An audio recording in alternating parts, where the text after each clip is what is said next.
But one thing all cultures have in common is an understanding of what Northrup Frye called the lapidary imagination.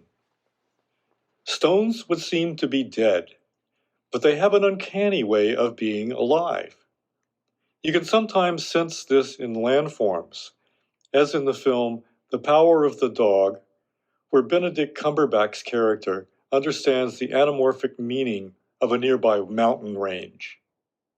In the crystal, which is the rock's way of saying it's alive, we sometimes find analogs of living things like cells, limbs, cities, chambers, observation towers, prisons, and temples.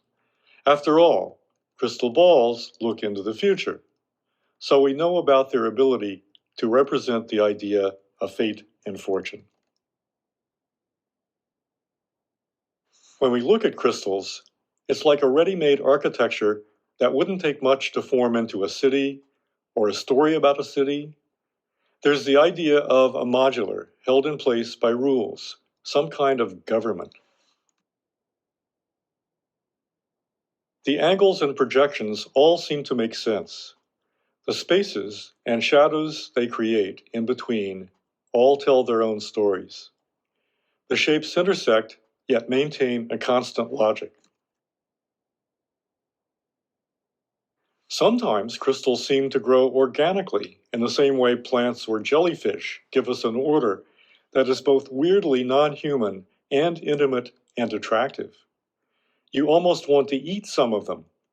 These photos were made, by the way, in the New Mexico Natural History Museum in Albuquerque. It's almost impossible to make an ugly photo of a crystal. They are nature's most photogenic creation. They also don't seem to mind to be photoshopped.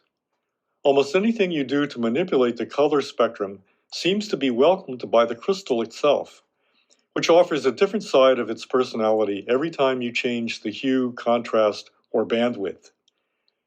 It seems like every change of light tells a different story, turns a prison into a refuge, a labyrinth into a temple. So no wonder there was a crystal at the top of Egyptian pyramids. They represented a constant that was capable of infinite permutation, a relation of nothing to everything.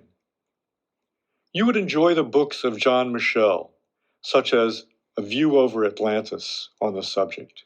My mathematician friends tell me his calculations are quite correct.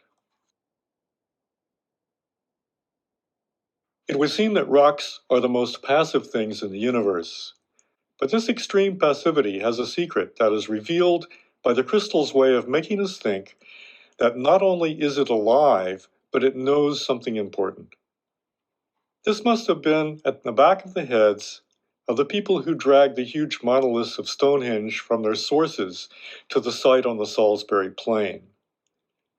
Lacan says that Aristotle messed up the fourth cause, material cause, on account of not understanding passivity. Now, this is a real connection. A psychoanalyst saying something about crystals and the relation of crystals to standing up and looking around. There is another term currently hated by architectural theorists, instrumental causality. This is the way that doing something out of free will sets in motion forces that are connected in crystalline ways that out of our choices construct something quite different. The Virginia Tech guy who wrote about Desargues hated instrumental causality because it created history. He didn't like the history, but he was right about how this passive causality worked and how effective it was. So good for him.